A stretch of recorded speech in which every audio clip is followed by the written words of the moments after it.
объемы выпавших осадков равняются 1000 кубов на гектар, он имеет две стороны. С одной стороны, мы получили такой резкий импульс для развития той же кукурузы, подсолнечника, овощных культур. Но вместе с тем озимый хлеб, которого мы так долго ждали и ждем, он, конечно, попал под такие стрессовую ситуацию. Около 15% озимого клина, пшеницы полегло, около 3-4% рапса с верхушки посыпались.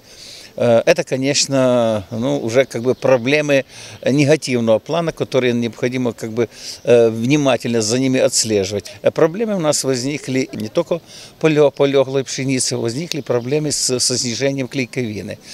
Такое снижение на 1-2% мы прогнозируем, но просмотр, анализ такой визуальный по ряду пшениц показывает то, что до дождя пшеницы набрали хороший уровень клейковины, и мы все равно будем выходить на хороший достаточный уровень в пределах 22-20% клейковины. По гороху овощному у нас две фирмы «Рустас» и «Экспедиция Агро» до сих пор не завершили уборку, но это поздние сорта, и они не особенно пострадали, но вместе с тем их сложно было в дождь убирать. Как только позволит почва пройти комбайну, сразу приступят к уборке. Помимо этого, в Слободицком районе уже стартовала уборка рапса и ячменя, которая временно прервана из-за непогоды.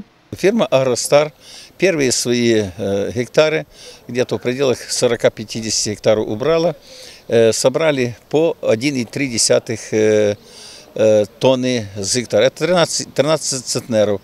Достаточно нормальной влажности, и они ее и подсушили. Уже сегодня в складе эти семена. Стартовала уборка и по ячменю. 3 фирмы «Галтера», «Нордвест» и «Экспедиция Агро» убирали. Результаты такие, что по первым 2 фирмам у нас урожайность 30,8 и по экспедиции 40 ячмень дал. Эта уборка велась до дождей. Готовится вся техника, она уже на старте. Как только позволят погодные условия, наши землепользователи пойдут в работу.